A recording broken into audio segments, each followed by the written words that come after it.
Bismillahirrahmanirrahim. Rabbi shrah li sadri wa yassir li amri wahlul uqdatam min lisani yafqahu qawli. Rabbi zidni ilma. Allahumma faqihna fid din. Ameen. Welcome you all. We are doing juz number 22. In this, we're going to continue with Suratul Ahzab. So, few introduction about Suratul Ahzab. In Suratul Ahzab, it's a Madani surah and it's 73 verses. Already few verses we did in previous juz and will continue regarding that. What are the things and what are the background of it? We'll discuss about that. The surah was revealed during the 5th year after Hijrah, migration of Prophet Sallallahu Alaihi Wasallam to Medina. During that year, three important events took place. The Battle of Trench of Ahzab, the raid on Banu Quraiza, the Jewish tribe, and the Prophet ﷺ marriage with Zainab radiallahu anha, the divorce of the adopted son. Because Allah subhanahu wa ta'ala want to break that, there is nothing like, adopted son. And in Jahaliya, in the period of Jahaliya, people were not supposed to marry with the adopted son. So Allah subhanahu wa ta'ala want to break that thing. And in order to break that Jahaliya, this was the hukum that was given, like, and we will see in the ayahs, like Muhammad sallallahu alaihi wasallam was hesitant to marry the, divorced wife of the adopted son. It was really hard though, but that was the hukum and what Allah subhanahu wa ta'ala asked Muhammad sallallahu alaihi wasallam to do, and he has to do that. And we will also cover few more surahs in this. And before going further, we all also going to learn about Quran. Daily when we start our lesson, we learn about what is the importance of the Quran. And in this surah, we're going to cover about fear Allah, do not obey the disbelievers and hypocrites, and laws relating to divorce and status of the adopted son.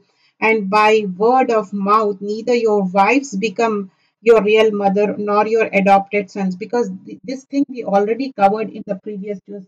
Many people they think, in the period of Jahiliya, people used to call their wife as like they are like my mothers to me.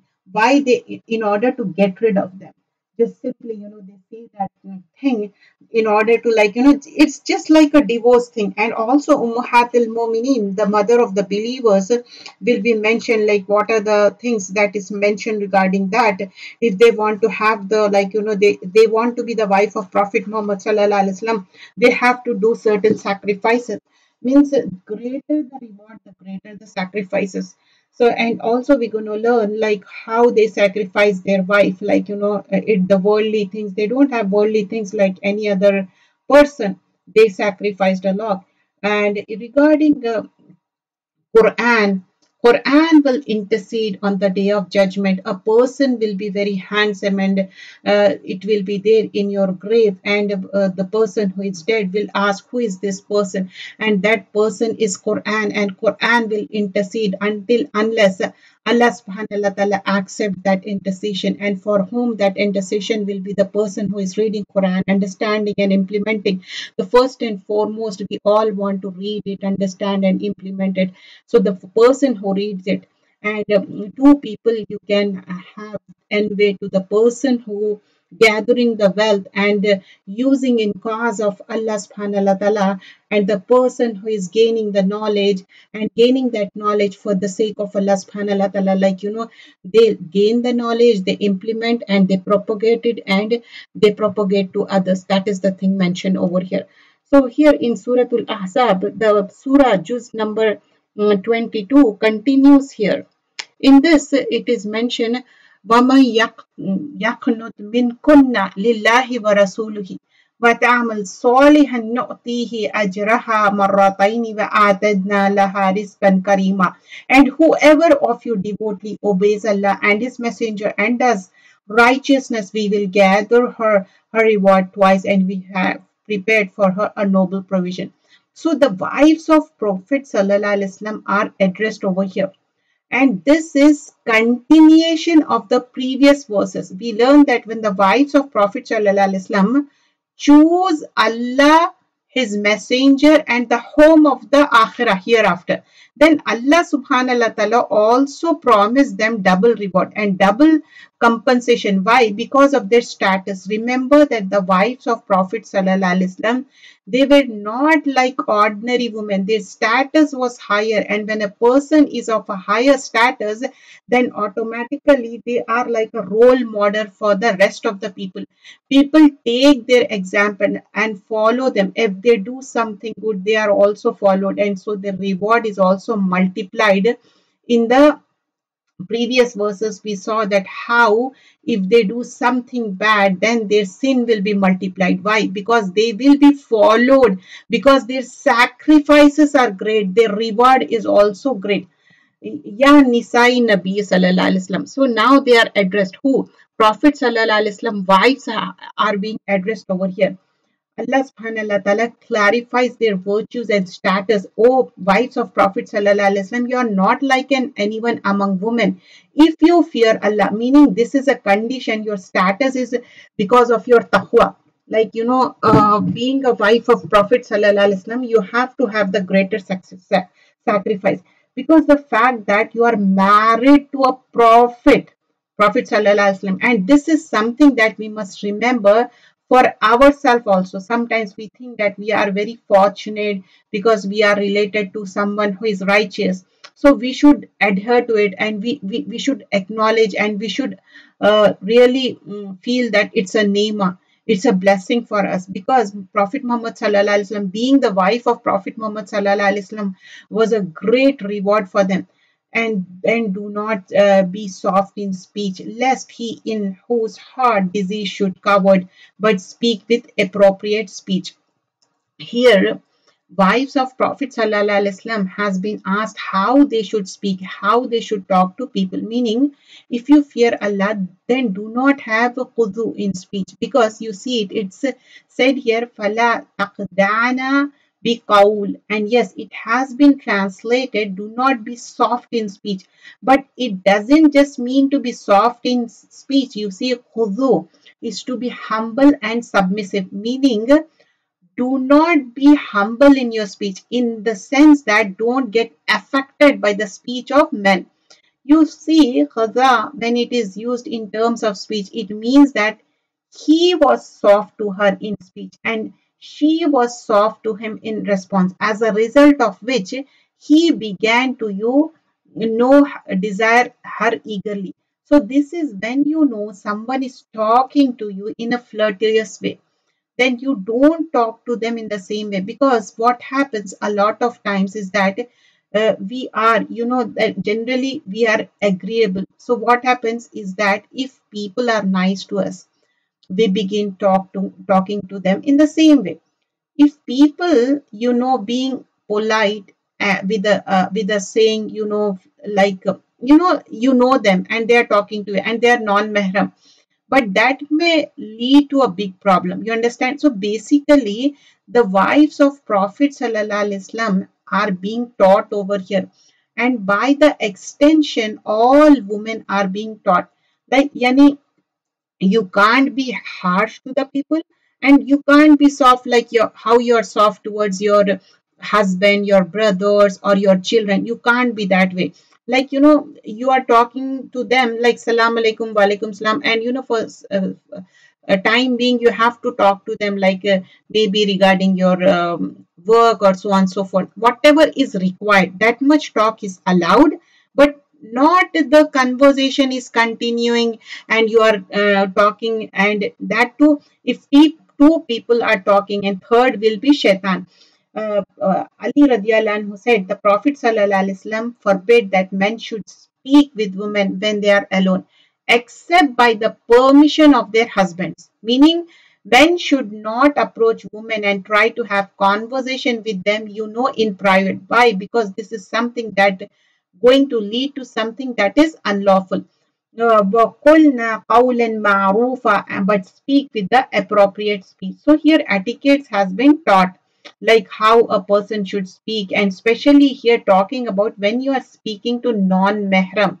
Aisha radiallahu anha said, La tastakhfi, do not be tastahyi, do not be shy to ask me about anything that you feel comfortable asking your mother who gave birth to you, because she was a muallima, she was a teacher. So whenever somebody would ask her, like even a male person, she would reply them. But of course, it was in the curtain. But here we are learning the other manners, how a person should be. This ayah was very important. So yani, I was teaching the things which are very important. It has so much detail, but we are doing just a summary of it.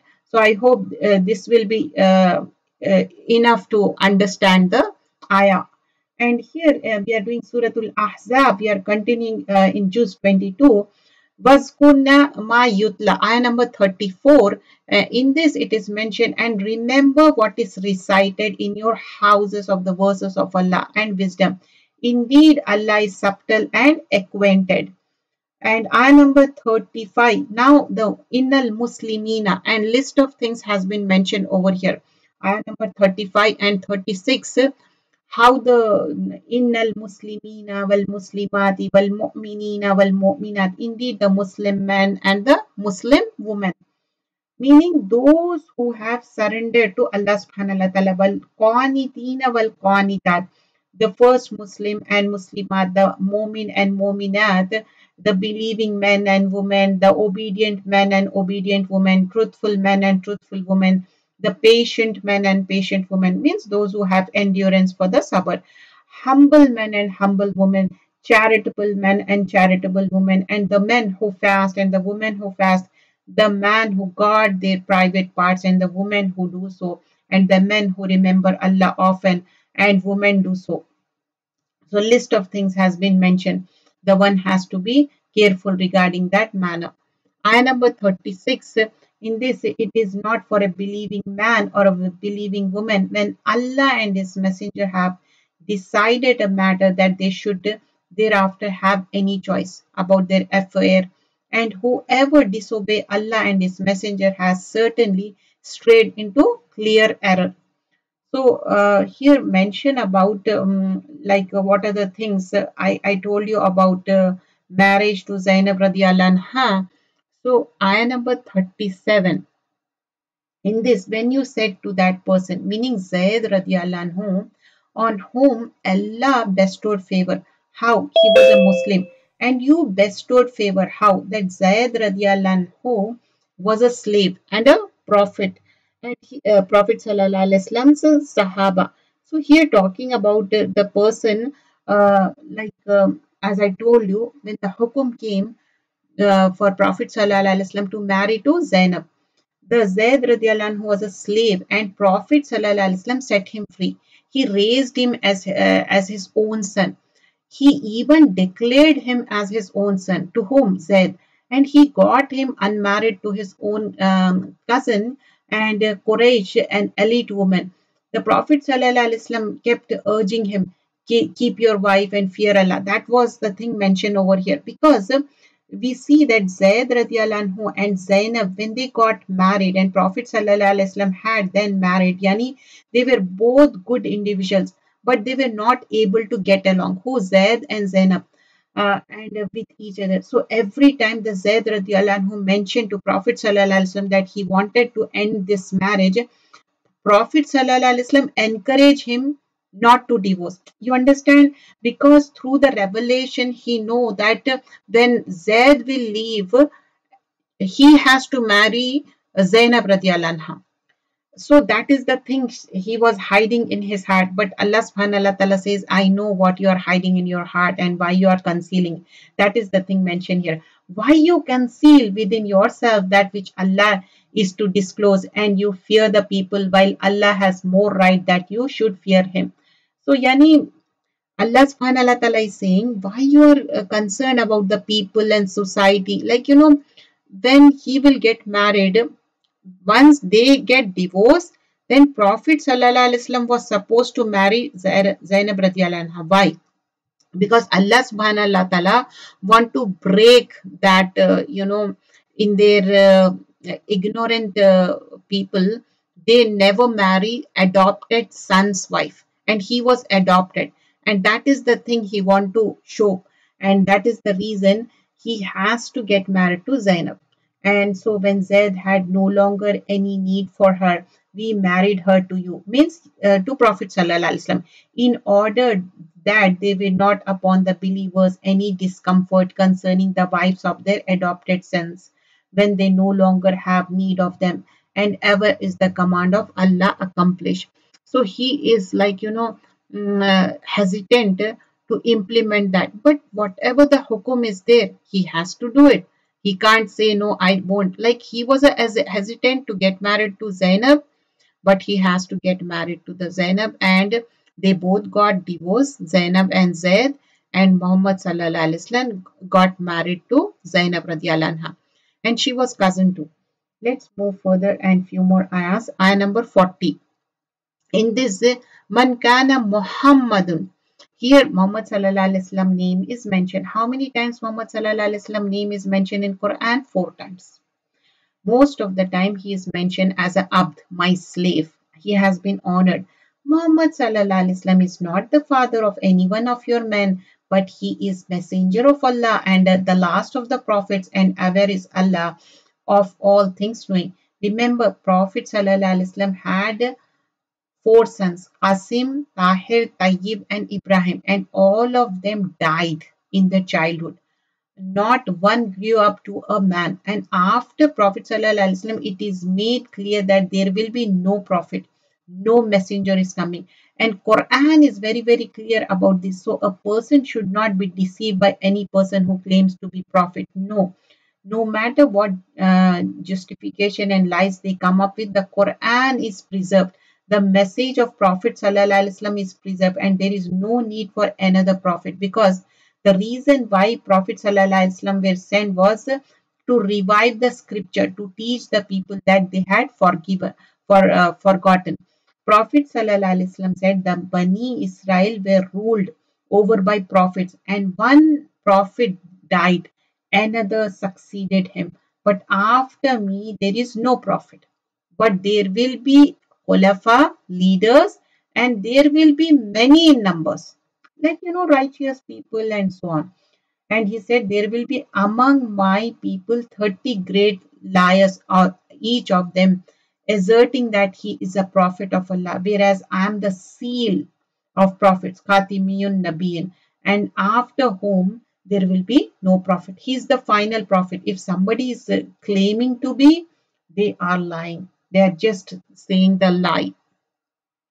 وَسَبِّحُوهُ بُكْرَةً وَأَصِيلًا, and exalt him in the morning and the afternoon, meaning make zikr, O believers. Why? To show shukr, to show gratitude to Allah subhanahu wa ta'ala, and make zikr in different ways, through your salah, through your recitation of the Quran, through your tasbih. All of these are azkar. Learning the Quran, teaching the Quran, reciting the Quran, all of this is a part of zikr. So why remember Allah much? Because his favors are many. So our zikr also should be a lot. Ibn Abbas radiallahu anhu said, no person can be excused for leaving zikr except for the person who intellect has been overcome. Meaning a person, for example, is sleeping, a person is, unwell, or, because of different reasons. So people, like, they are asked to do lot of zikr. Subhanallah, walhamdulillah, wala ilaha illallah, wallahu akbar. And then ayah number 43, Suratul Ahzab. هو الذي يصلي عليكم ملائكته ليخرجكم من الظلمات إلى النور وكان بالمؤمنين رحيما.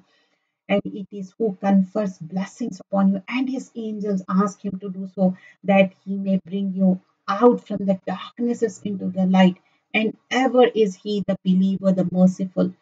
And then ayah number 44, we are doing Suratul Ahzab, juz number 22. تحيتهم يوم يلقونه سلام وأعد لهم أجرا كريما. Ayah 44, their greeting, the day they meet him with salam, and he has prepared for them a noble reward. And here, ayah number 45, Ya ayyuhan nabiyyu inna arsalnaka shahidan wa mubashiran wa nazira. here Prophet sallallahu alaihi wasallam has been mentioned, Inna arsalnaka shahidan wa mubashiran wa nazira. Indeed, we have sent you as a witness and a bringer of good news and a warner. You see, first the Prophet sallallahu alaihi wasallam is a shaheed, then mubashir, then nazir. So good news comes before warning. This was the way of Prophet ﷺ, that he didn't begin with warning. Yani, he would always encourage people with good news first. Then he would also convey warning. So the same way we should give good news and warning. Prophet ﷺ said, Abshiru wa bashiru wa abshiru. So receive good news and also convey good news to those who are coming behind you, meaning to the people who will come later. Convey this good news to them. And whoever bear witness that there is no God worthy of worship except Allah sincerely with their hearts will enter Jannah. And then here, ayah number 47 also mentioned the same thing. وَبَشِّرِ الْمُؤْمِنِينَ, and give good tidings to who? To the believers. بِأَنَّ لَهُم مِّنَ اللَّهِ فَضْلًا كَبِيرًا, and they will have from Allah great bounty. Ibn Atiyah reported that Umar ibn Ka'ab radiallahu anhu said that in terms of verses that give hope, this verse is the greatest, meaning it gives the most hope, because Allah subhanahu wa ta'ala has instructed his messenger to give good news, and to those who believe there is a huge reward for them from Allah subhanahu wa ta'ala. We think that Fadlan Kabira is a great reward is what? It is money, it is a happy marriage life with children, but we see that real great reward is where? In the hereafter. And what is that? Jannatul Firdaus. And then later on, Allah subhanahu wa ta'ala mentioned, let's move few ayahs. Ya ayyuhan nabi. Ayah number 50. Again, Muhammad sallallahu alaihi wasallam is being mentioned, Ya ayyuhan nabi. O Prophet sallallahu alaihi wasallam, indeed we have made lawful to you your wives, to whom you have given their due compensation. So Allah subhanahu wa ta'ala is mentioning, like, we have made halal, like, indeed, we have made lawful to you your wives, to whom you have given the due compensation.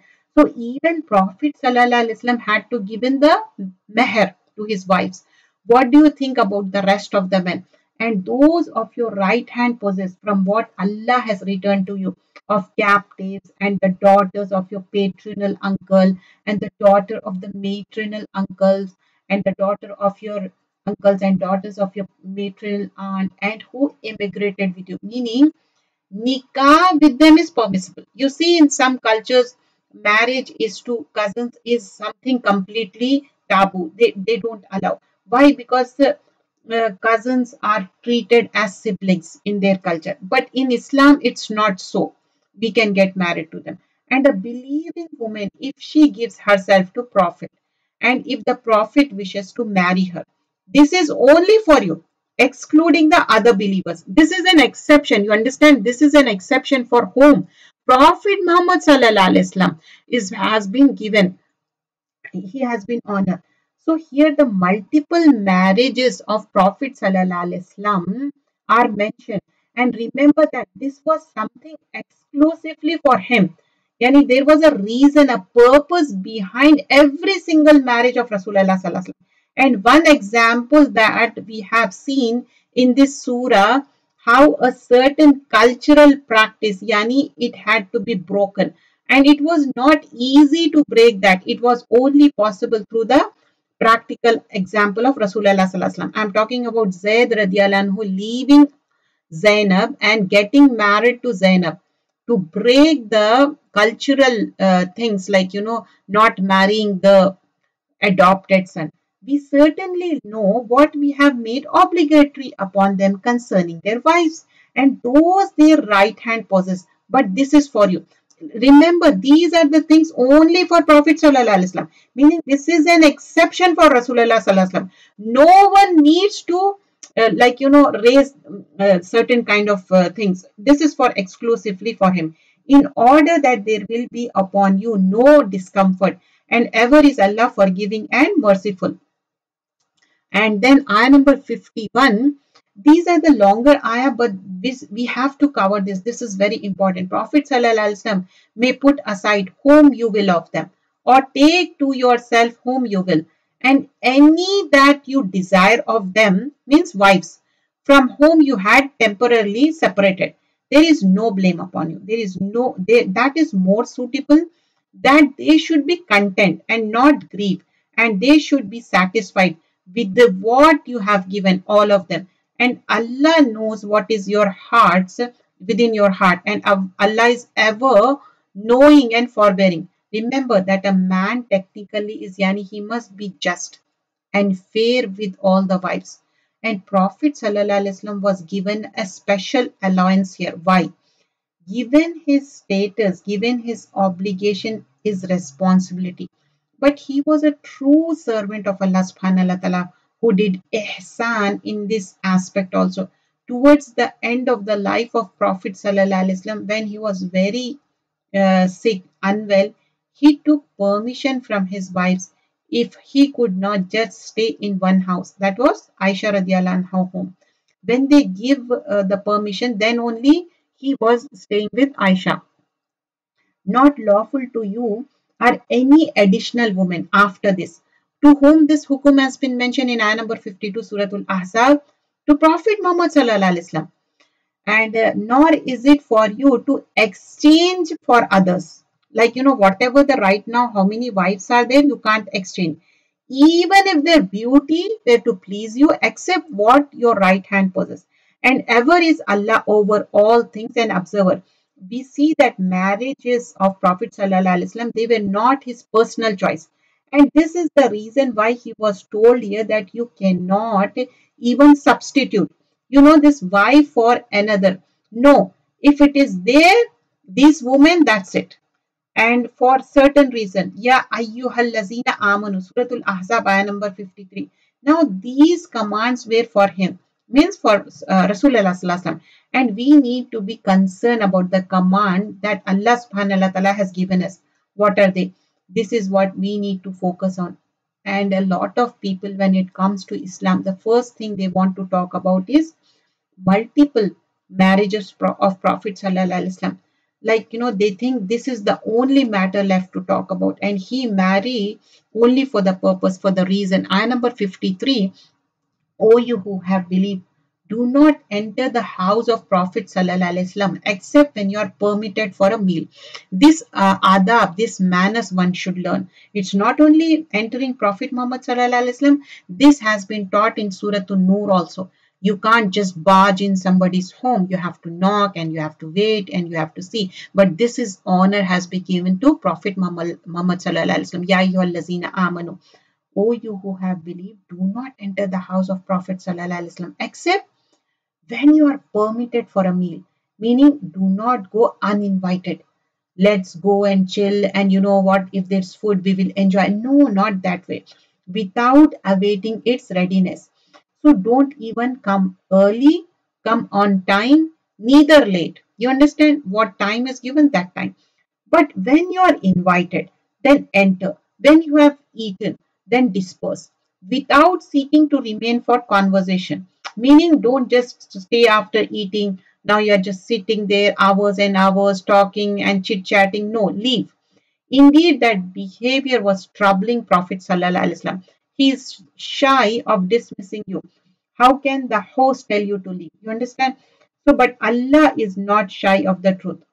So here we see that we are being taught the etiquette of visiting one another, and don't go uninvited, and then don't go too early, don't go too late, and once the food has been served, you have eaten, then leave after that.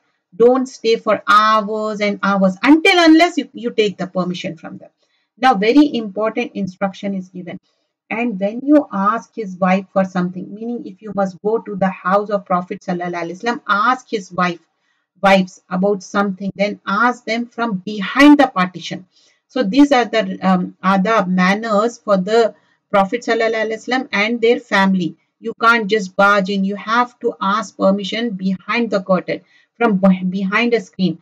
Why not go inside? Why stay outside and ask from outside? Because that is pure for your heart and their hearts, and it is not conceivable or lawful for you to harm the messenger of Allah or to marry his wives after him. Ever indeed that would be in the sight of Allah enormosity. Like this thing is mentioned, like Prophet Sallallahu Alaihi Wasallam wives, even though he is no more, then after that Aisha radiallahu anha was alive, and otherwise they are not supposed to get married to any other person. You understand? That's how it will be. We see here that the purpose of the screen is mentioned here, like because we all have our nafs, and Prophet Sallallahu Alaihi Wasallam wives are like a mothers to us. So we should have that uh, respect for them. And this is the barrier in between, and one should ask and go and behind the curtain, and same respect one should give when you are going to somebody's home.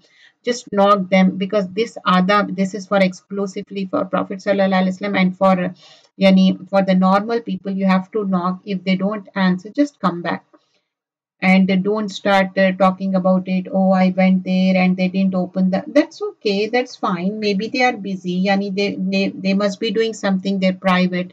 Let it be. You can't sneak inside and you can't listen to the conversation. And ayah number 57, indeed those who abuse Allah and his messenger.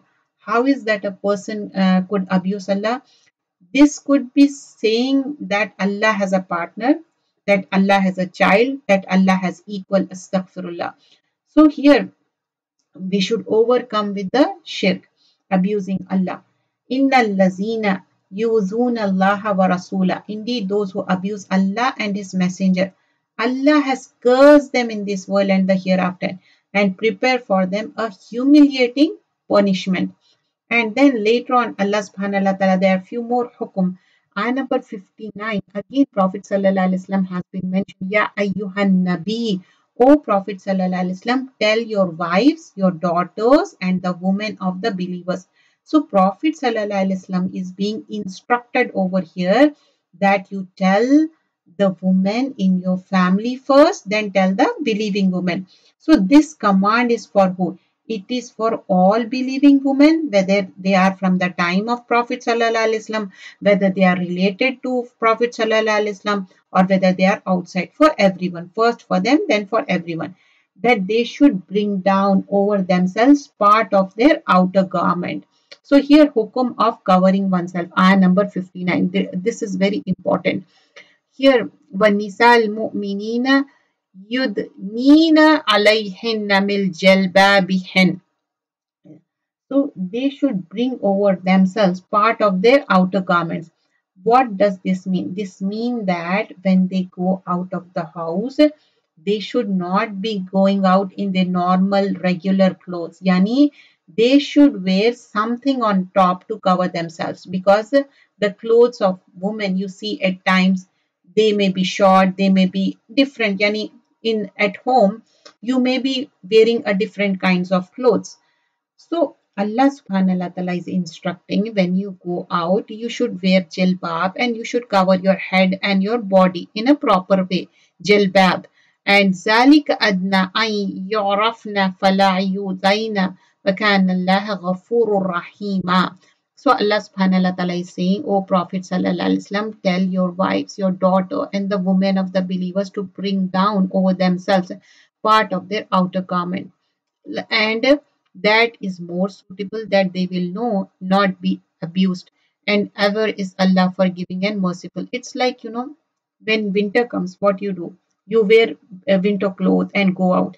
That's how a Muslim woman has been honored, and this is for the throughout the year. It's not just for the winter or summer. Throughout she has been honored. Like when you go out, you like cover yourself with jilbab and the scarf, cover yourself completely, because when you buy, it's like an example. For example, you buy a phone, and you, before buying a phone, sometimes people buy the cover for it. So Allah subhanahu wa ta'ala has honored this clothing, and and this is like we are pearls to Allah subhanahu wa ta'ala. how pearl is closed in a shell. That's how Allah has given this honor, and we should avail this opportunity. So Aisha radiallahu anha, she said, we used to pray Fajr with Prophet sallallahu alaihi wasallam, and we would wrap ourselves with our shawls. And when we would return home, no one would be able to recognize anybody because of the darkness. So the hukum of hijab and how they cover themselves, one should cover, this is the modesty haya should have in ourselves, especially young girls. They mind it why we should cover. Once you start covering it, you feel good. You feel that you are protected, and you have given a certain identity. Just imagine, you have been honored. Feel good, carry yourself in a nice manner. Allah subhanahu wa ta'ala has given you this, so don't feel hesitant about it. When people are wearing skimping clothes and the clothes which are revealing, why we feel shy to cover ourselves? Feel good about it. And we are celebrating these days about the hijab day. Why? Because we are honored, we are happy about it. Inshallah, we'll cover this in our teens class, inshallah. And they will say, our Lord, indeed, we obeyed our masters and dignitaries. Ayah number 67. We gave preference to what? Our masters. Said what? People whom we thought had authority over us, our dignity, meaning people whom we respect. So, for whatever reason we respect them, what they did, we blindly follow them. They led us astray from the right way. Means we are following just the for the sake of following it. Like, how we follow these days on social media. We don't even think, oh, certain kind of clothes, certain kind of jewelry, and so on and so forth. So never follow blindly. You understand? Until unless, like, okay, that is a righteous person and you are learning from it. You understand? So Prophet Sallallahu Alaihi Wasallam said, what I fear most of my ummah besides Dajjal is misleading leaders, meaning leaders who mislead people. And this thing happens especially for the youngsters. I'm so concerned for them. Sometimes they are misled by the people. They follow certain kind of sect, and after that the end result is they are misguided. O you who have believed, fear Allah and speak the words of appropriate justice. Ayah number 70, Suratul Ahzab. Ibn Abbas said correct words. Qatada said fair and just words. And Hassan al Basri said truthful words. This is so important. And ayah number 72, Suratul Ahzab. Indeed, we offered the trust to the heaven and the earth and the mountains. They declined to bear it and fear it, but a man undertook to bear it. Indeed, he was unjust and ignorant. So, because of the khashya of Allah subhanahu wa ta'ala, and ayah number 73, it was so that Allah may punish the hypocrite men and hypocrite women, and the men and women who associate others with him, and that Allah may accept repentance from the believing men and believing women, and ever is Allah forgiving and merciful. So, what is this trust Allah subhanahu wa ta'ala offered to the different creatures, but they all refuse to human being accept it. And Allah subhanahu wa ta'ala mentioned three types of people with respect to their trust. First, those who fulfill it, meaning those who uphold it, means externally and internally. And these are the believers when they will make mistakes and they will repent to Allah, do tawbah, and Allah will accept their tawbah, repentance, and Allah will reward them. This is the first kind of people. Second kind is those who neither uphold it externally nor internally, and these are the mushrikeen. And third kind is those who only uphold it externally on the outward. They say, yes, we believe, we will follow, but in their hearts they don't, and in reality they actually don't, and these are hypocrites. And Suratul Saba, this also a beautiful Suratul Saba. Let me start this. Suratul Saba, first we'll see the introduction of this. Suratul Saba, in this it is mentioned, it has 54 ayahs, and it's another Makki surah. And this, the exact period of revelation is not known from the reliable tradition. It appears to the early Makkan period whom persecution had not yet became tyrannical, and the Islamic movement was being suppressed only by ridicule. And the things we'll be covering in this is day of resurrection is sure to come for Allah's judgment to reward the believers and punish the disbelievers. Those who do not believe in the hereafter are doomed. The mountains and birds, and to sing Allah's praise.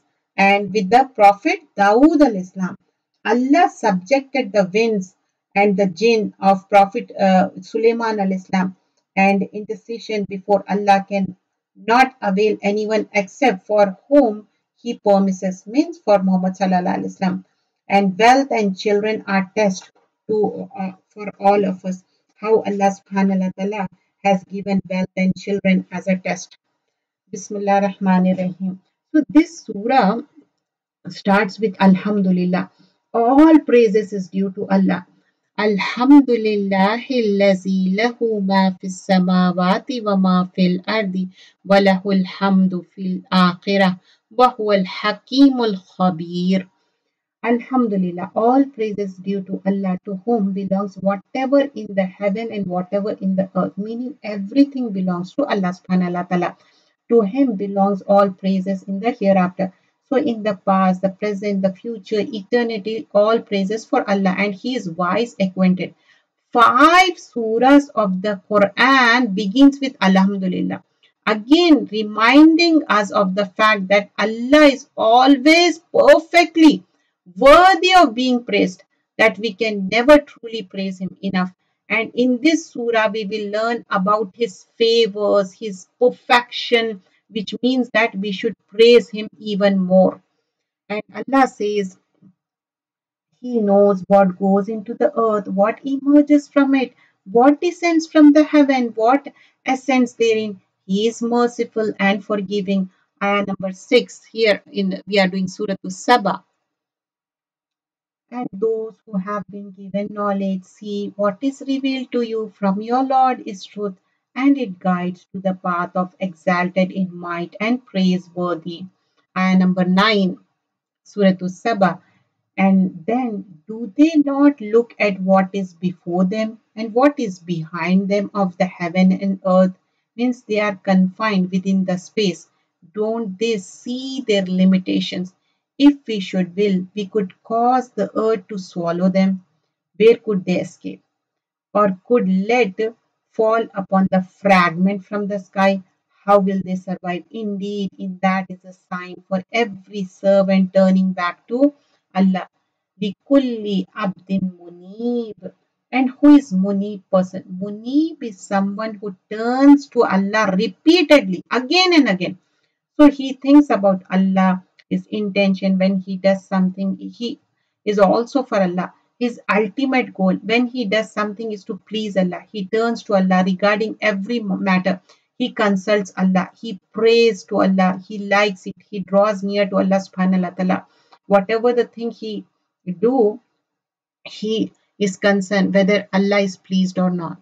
وَلَقَدْ آتَيْنَا دَاوُودَ مِنَّا فَضْلًا Ya Jibalu.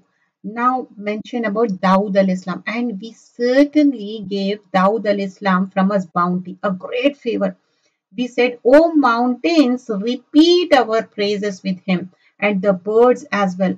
So when he made zikr of Allah, when he praised and glorify Allah, the mountains and the birds would also participate. How? Allahu alam, but they also participated. And we made palatable for him iron, meaning it was like a dough for him. So with his hand, he could mold it, shape it into whatever that he wanted to. So Allah subhanahu wa ta'ala gave Dawood al-Islam lot of favor, because you see Fadl has been mentioned, and what was the prophethood, which remember can never be reached, like it is only given by Allah subhanahu wa ta'ala, and Allah subhanahu wa ta'ala made him king, a leader of the people who were Bani Israel, and that was not easy at all. He was a judge who was just with his people. He was a brave. He killed Jalut. He was a great fighter. He had wealth, he had many skills, Dawood al-Islam, and he had a beautiful voice. So he recited the Zabur, glorifying Allah subhanahu wa ta'ala. And Allah subhanahu wa ta'ala gave him ability to do lot of good deeds. And he also gave Sulaiman al-Islam, and he also has given so much fadl, commanding him make full coats of mail and calculate precisely the lengths. So remember Dawood al-Islam, because iron was made soft and palatable for him, he was now able to make the chain mail. And remember, to make chain mail, yani the links have to be of the similar size, and they have to be very, very precise. Otherwise, they won't come together. And work all of you righteousness. Wa'alamu salihan. Do good. Indeed, I of what you do am seeing. And now in ayah number 12, these ayahs are very close to my heart. Beautiful ayahs. Whenever we tell to the children, they love these ayahs, isn't it? And to Suleiman we subjected the wind. Its morning journey was that of a month, and its afternoon journey was that of a month. Meaning, in the morning, in one evening, they could travel such long distances. Just imagine, it's like a very fast jet, because air in the favor of Suleiman al Islam, and we made flow for him a spring of liquid copper. So iron was made soft for Dawood al-Islam, and for Sulaiman al-Islam it was copper. And among the jinn were those who worked for him by the permission of Allah subhanahu wa ta'ala. For whom? For Sulaiman al-Islam. And whoever deviated among them from our command, we will make him taste of the punishment of the blaze. They made for him what he will of elevated chambers. Yani here also mentioned few more blessings: elevated chambers, statues, bowls like reservoirs, and stationary kettles, big, huge stationary kettles, meaning massive pots of food. We said, Amalu, Ali Dawood, Shukra, and work of family of Dawood in gratitude. Few of my servants are grateful. وَقَلِيلًا مِّنْ إِبَادِ الشُّكُورِ. You see, this surah begins with Hamd. Then Shukr is mentioned. Remember that Hamd, it doesn't just mean that you praise Allah subhanahu wa ta'ala. Hamd also includes gratitude. Then it is taught over here to us that what does Hamd really looks like. Does a person express Shukr, gratitude, verbally? But then they also act gratefulness towards Allah subhanahu wa ta'ala. So work in thankfulness, meaning show your thanks through your work, your deeds, your worship. Because shukr, remember, is just not in the heart. It's not just a feeling of an emotion, nor it's only verbally expressed. It must also be exercised in the actions, and the blessing that Allah has given you, you actually use them. For example, all this blessing we are using, whatever the means we are using, whether the laptop, phones, and so on and so forth. So we are thankful to Allah subhanahu wa ta'ala, and we are using all these means to gain knowledge and propagate it. And number 14, and when we decreed for Sulaiman al-Islam death, nothing indicated to the jinn his death except a creature of the earth eating his staff, and that was a termite. Means nobody have the ilm of the ghaib. But when he fell, it became clear to the jinn that if they had known the unseen, they would not have remained in humiliating punishment. So remember, Sulaiman al-Islam, he had been given authority, power over the jinn. So the jinn worked under him. And what this incident show us, that the fact that the jinn do not know the unseen. Okay, they should not be used for this purpose. That people try to communicate with the jinn and try to find out what's going to happen in the future of so and so. No, yani this is something that was unique to Hud. The power of the jinn was unique to Sulaiman al-Islam. So people should not try to control jinn. Actually, what happened, Sulaiman al-Islam was watching this jinn, and they were working for Sulaiman al-Islam. and he was standing, taking the staff, and he was leaning on the staff. Okay, and death approached Sulaiman al Islam. He died, and the jinns who were working there, they didn't know that he passed away. And when that staff was eaten by the insects, that termite, then they came to know. So from this, what we learn, nobody knows the ilm of the ghaib. Nobody knows the knowledge of the ghaib. Only Rabbul Alameen, Allah knows the knowledge of the unseen. And there was for the people of Saba in their dwelling a place assigned. So here the mention about the Saba. لَقَدْ كَانَ لِسَبَإٍ, the name of the surah. There was for the people of Saba in their dwelling a place assigned. Now the example of the people of Saba is given, which is the exact opposite of the people of Dawood and Sulaiman al-Islam. So the people of the Saba in their dwelling place, there is a sign. And what was that? Two fields of garden on the right, on the left. They were told, eat from the provision of your Lord and be grateful to him. A good land have you and a forgiving Lord. So, and they turned away, refusing it. Ayah number 16, they refused, meaning they turned away from obeying the prophets, they turned away from showing gratitude to Allah. So we send upon them a flood of the dam. We replace the two field of gardens with the gardens of bitter fruit and tamarisk and something of the sparse lote trees, because they did not recognize and thankfulness because of that, because they were ungrateful. And zalika jazaynahum bima kafaru wa hal nujzi illa al-kafur. By that we repaid them because they disbelieved. Do we thus repay except the ungrateful? So Dawood and Sulaiman al-Islam had given them a lot of favors. And what did they do? They were grateful. But these people, they were ungrateful. And we placed between them and cities which we had blessed. They used to live in Yemen. And the cities which we had blessed, this is referring to Sham. Many visible cities, as we determine between them the distance of journey using travel between them by the night as a day in the safety. And then in ayah number 21, and he had over them no authority, meaning Iblis does not have any force against people. So Hassan al-Basri said, neither did Shaitan use the sword nor the stick against them. He only promised them and give them false hopes, and they fell in that trap, except it was decreed that we might make evident who believes in the hereafter from who is there of doubt, and your Lord over all things guardian. So remember, Shaitan tries to attack us through what?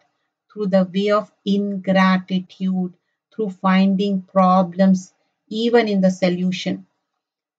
So one should be grateful and thankful. And number 24, Surah Saba. In this, قُلْ مَنْ يَرْزُقُكُمْ, say who provides for you from the heaven and the earth. Say Allah. Indeed, we are of you either upon guidance or in the clear error. So in this, what one should be like after looking all the like fadl, we should be having the thankfulness, not the ungratefulness. Ayah number 30 say, for you is the appointed of a day, when you will not remain there after an hour, nor will you precede it. Means when the day comes, we can't even pass that day, not even few milliseconds. Those who were arrogant will say, those who were oppressed, did we avert you from guidance after it had come to you? Rather, you were criminals. And then in ayah number 37, in this it's mentioned, and it is not your wealth or your children that brings you nearer to us in position. So this is so important for us to remember, that just because a person has money, or just because they have healthy children, successful children, doesn't mean that they are very close to Allah. It doesn't mean that Allah is pleased with them. No, that's not a sign, but it is by being one who has believed and done righteousness. This is the real thing that draws a person close to Allah subhanahu wa ta'ala. For them, there will be double reward for what they did, and they will be in the upper chambers of Jannah, safe and secure. Ayah number 39, Surah As-Saba. Say, indeed, my Lord extends provision for whom He wills, and of His servants, and restricts for whom He wills. So it is the will of Allah subhanahu wa ta'ala. We should make dua. But whatever thing you spend in His cause, He will compensate, and He is the best of the providers. There is a hadith in which we learn there is no day which dawns on the slave of Allah without two angels descending, and one of them saying, O Allah, refund those who give money, meaning compensate those who spend. And the other angels say, O Allah, ruin those who withhold it. When you give, whether it is small or big, or whether it's a charity or zakat, Allah will increase you. Charity does not reduce the wealth, it will increase it. Aisha radiallahu anha, she narrated that a sheep was slaughtered, and Prophet sallallahu alaihi wasallam asked that, has any part of it remained? And she said that nothing except the shoulder. So he said, everything has been saved except for the shoulder. Yani, you understand, whatever the thing we are giving to others or for the sake of Allah, whether you are sharing or you are giving for the sake of Allah, it is like it is with Allah, isn't it? And whatever we are keeping, we are answerable for that. You understand? So that's what it means. It has so much depth, This hadith, it's very beautiful. It has so much detail in it. And here in this ayah number 44, Surah As-Saba, and we had not given them any scripture which they could study, and we had not sent to them before you any warner.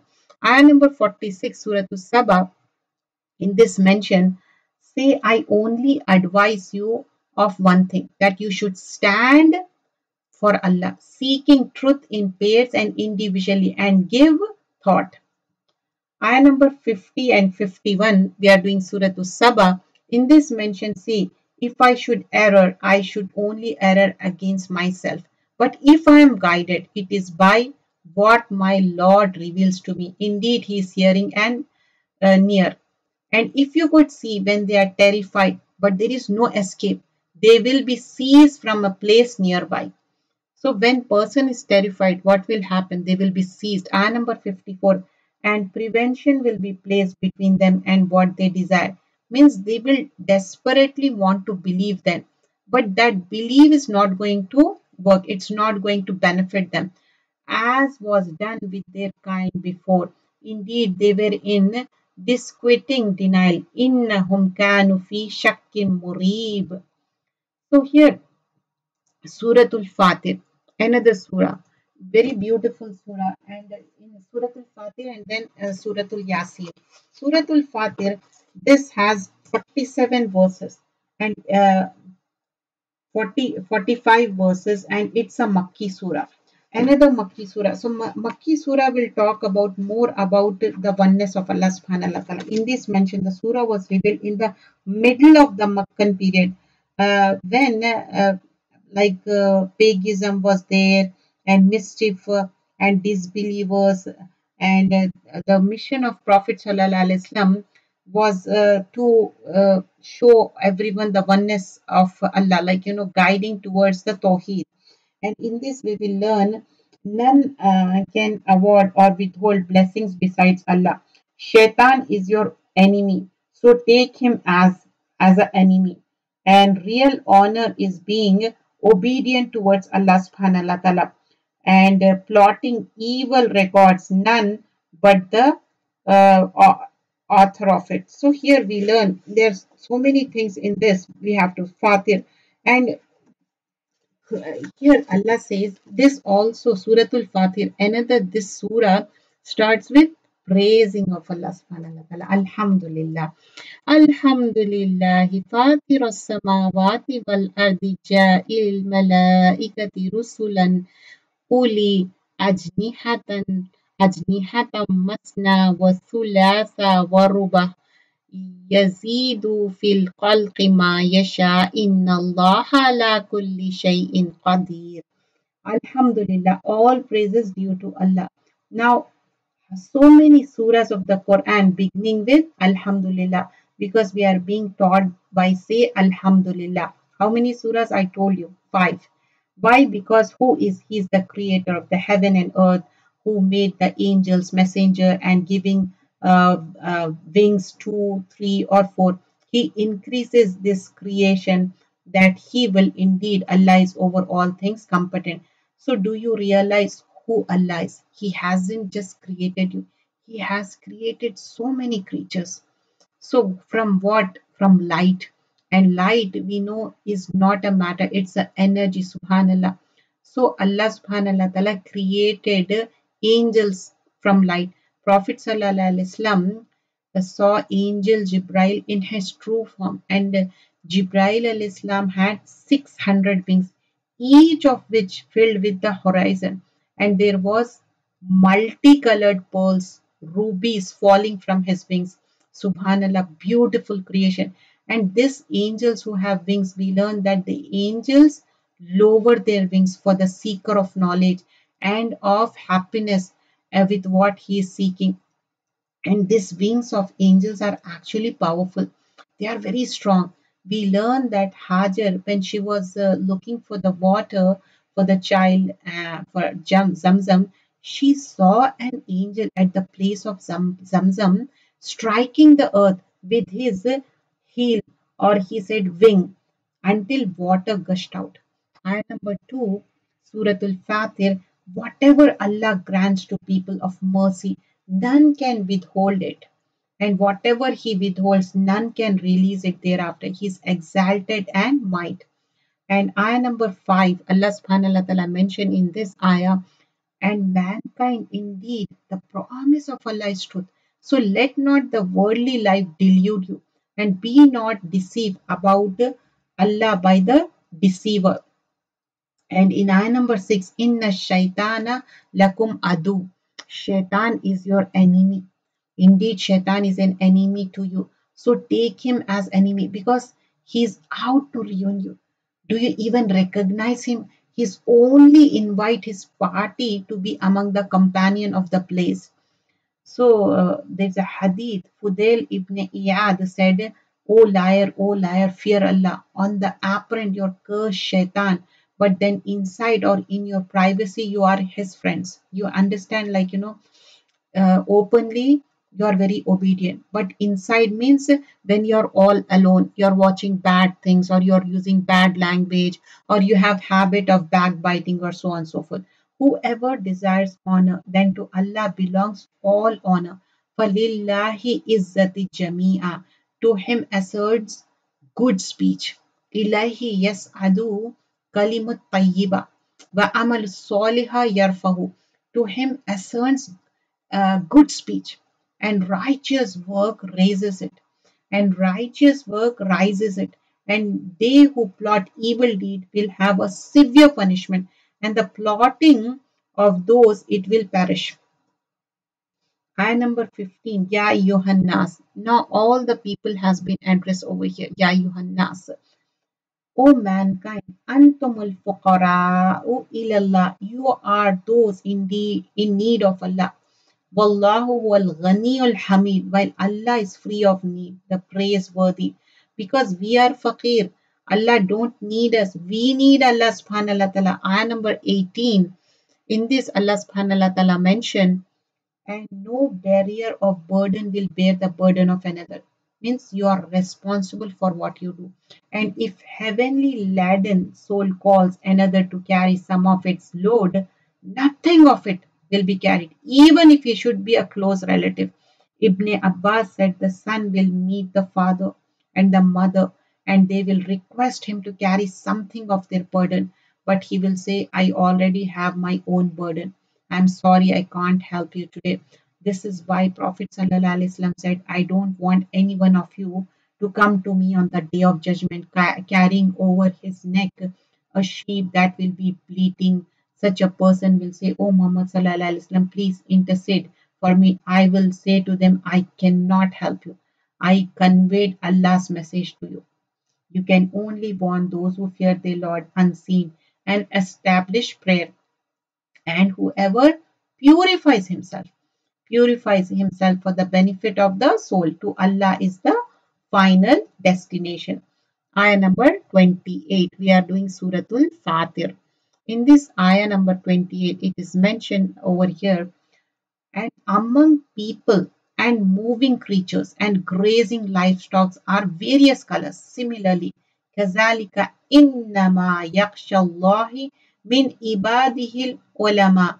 Only those fear Allah from among His servants who have knowledge. Indeed, Allah is exalted in might and forgiving. Ibn Masud said, knowledge is not about talking a lot, but it is about khashya, means fearing Allah subhanahu wa ta'ala. Masruq said it is sufficient for a person to be considered knowledgeable when he has the fear of Allah, and it is sufficient for a person to be considered ignorant whom he is proud and enamored for with himself because of something good that he has, like person he himself think boastful of himself, oh, I have this thing or that thing, and he may give them in full their reward and increase for them of his bounty. Indeed, he is forgiving and appreciative. Ayah number 30. And Prophet ﷺ said, recite Quran because it will come on the day of judgment as an intercessor for its people. We learn in Hadith that the fast and the Quran will both intercede for a servant on the day of judgment. The fast will say, oh Lord, I prevented him from the food and drink and the desire. So let me intercede for him. And the Quran will say, I prevented him from the sleep in the night. So let me intercede for him. So both will be allowed to intercede a person. So Ramadan is coming, so we should fast until unless there is an reason for it for not fasting. Maybe you're not well, or you're on the journey, or you're in the period. Prophet ﷺ said, whoever makes dua, then Allah will remove his grief and his worry, his sadness. Allah will create ease for him.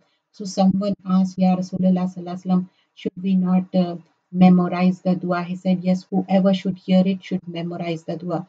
This dua, Allahumma inni abduka wa ibne amatika, that dua till the end. Then Allah subhanahu wa ta'ala mentioned in ayah number 33, we are doing Suratul Fatir, for them are gardens of perpetual residence which they will enter. They will be adorned there with the bracelets of golds and pearls, and the garments there will be silk. Allahumma ja'alna minhum. May Allah be among them. Make dua to Allah subhanahu wa ta'ala. Always make dua for entering into the Jannah and also to protect from the hellfire. And ayah number 37, and they will cry out therein, our Lord, remove us. We will do righteousness other than what we are doing. Now they are finally saying, okay, we will be righteous. Please remove us from this. But are they given the chance? No. Ayah number 40 in this, say, have you considered your partners whom you invoke beside Allah? Show me what they have created from the earth, or have they partnership with him in the heaven, or we given them a book, or standing on the evidence from? No, rather wrongdoers do not promise each other a declusion. In ayah number 43, we are doing Suratul Fatir. In this mention, due to arrogance in the land and plotting of the evil. But the evil plot does not encompass except its own people. Then do they await except the way of the former people? But you will never find the way of Allah any change, and you will never find in the way of Allah any alteration. We learn Muhammad ibn Ka'b said there are three things which no matter who does them will not be saved until he suffers same that the tries to inflict on others. And what are they? Makar, plotting to harm someone. First, a person will harm themselves. You understand? These are the negative things. One should not plot. Second thing, rebellion, baghi. When a person rebels, they first harm themselves. Third thing, and naqs, betrayal. When a person betray others, then they actually harm themselves. And this is something mentioned in Quran as well. Prophet Sallallahu Alaihi Wasallam said every betrayal will have a flag on the day of resurrection. May Allah save us all from such kind of things. So here in the ayah number 45, we are doing Suratul Fatir. And if Allah were to impose blame on the people for what they earn, He would not leave upon earth any creature, but He defers them for a specified term. And when there comes, then indeed Allah has ever His servants seen. Beautiful surah. This is Suratul Yasin, and we have seen Yasin. What is the authentication? Some people say it is the heart of the Quran. That authentication is daif. It's a weak, but it's a beautiful surah. One should recite it. Suratul Yasin has 83 ayahs, and it's a Makki surah. The surah was revealed during the last stage of Prophet Sallallahu Alaihi Wasallam residence at Makkah. And what are the things? Quran is revealed by Allah to warn the people and establish a charge sheet against the disbelievers. Allah has created all things in pairs. The day, night, sun, moon, all are being regulated by Allah, seen from the day of judgment. Allah's greeting to the resident of paradise, Jannah, is salam. Allah's address to the criminals, sinners, hands and feet shall bear witness, means they will speak that day, hands and feet. Yasin, these are the words, these are hurufe muqattat, these joined letters. Allah knows the meaning. If you want to memorize, very beautiful surah. Well, Quran al Hakim, this is the Quran which is wise, which is Quran Hakim. Indeed, you are from among the messengers. Innaka laminal mursaleen ala siratim mustaqim tanzil lal aziz rahim. Yasin wal Quran al Hakim, by the wise Quran. Indeed, you are from the among the messengers on a straight path. This is a revelation of the exalted and might merciful, that you may warn a people whose forefathers were not warned, so they are unaware. So, in order to bring people out of the heedlessness, you have to warn them, you have to give the knowledge.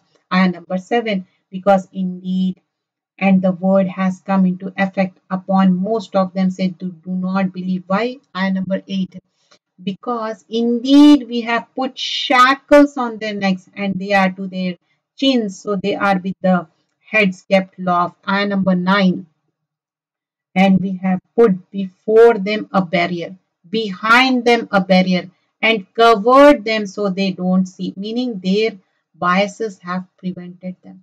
Ayah number 10, Suratul Yasin, and it is all same for them, whether you warn them or do not warn them, they will not believe. Ayah number 11, and you can only warn one who follow the message and fear the most merciful unseen. وَخَشْيَ الرَّحْمَنَ بِالْغَيْبِ, so give good tidings of forgiveness and noble reward. This is who? The believer, the one who knows Allah is Ar-Rahman, most merciful, and yet he fears him. Hassan al-Basri said, the believer does good, yet is fearful and afraid and worried, whereas the sinful person does wrong and is fearless. So we have to check ourselves. Ayah number 12, it has so much detail. Ayah number 12, you can refer to my Talimul Quran lectures, but in this, just we are doing running translation. Inna nahnu nuhyal mauta. Indeed, it is we who bring the dead to life and record what they have put forth and what they have left behind, and all things we have enumerated in a clear register. Inna nahnu nuhyil mauta wa naktubu. Naktuba, it's like, making a record. Ma qaddamu wa asarihim. Whatever you send ahead, asarihim is like a footprints. When you walk on the like snow, you can see your footprints, right? So Allah subhanahu wa ta'ala is saying, whatever the asar, whatever the footprints you have sent ahead, like, whatever your age may be, young or old or middle age, what we sent to Allah subhanahu wa ta'ala. One day we all have to die. وَكُلُّ شَيْءٍ أَحْصَيْنَاهُ فِي إِمَامٍ مُبِينٍ. And Allah subhanahu wa ta'ala has recorded in a clear register. So Allah is recording. We see here that everything we do is recorded. not just the action that we do, but even our traces, footsteps. So we learn in Hadith that how a certain people they wish to move closer to masjid so that they would have walked little in order to get masjid. And Prophet ﷺ told them, stay where you are. Why? Because even your footsteps are counted, meaning every step, even though you are driving, that also counted. So everything is counted in the way of Allah subhanahu wa ta'ala, and present to them an example. The people of the city, when the messengers came to it, when we sent them two, but they denied them. Two messengers were sent, they denied. We strengthened them, we third.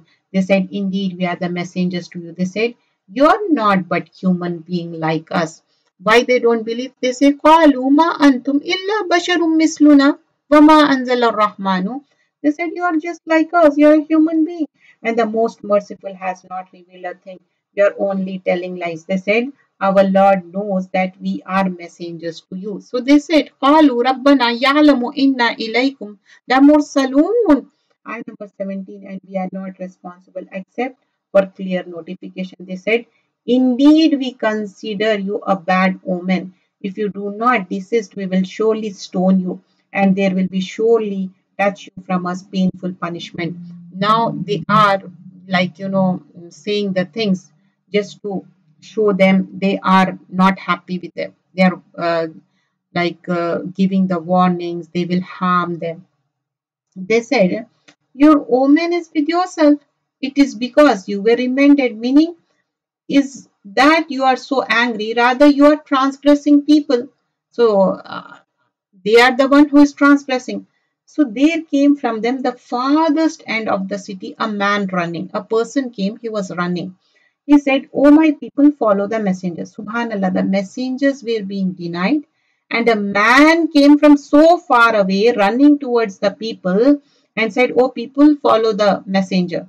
So the believer, he is running and saying that this is called, he will be called Rajul Momin, because a person who is a believer. And ittabi'u, follow those who do not ask you any payment and they are rightly guided. This is a sign of truthfulness of the prophets. They don't expect anything. But this person, he came running and he conveyed the message. So here, the juice number 22 ends. Jazakallah khairan kasira. Do join the class. Every day we are doing this class. Subhanakallahumma bihamdika nashadu la ilaha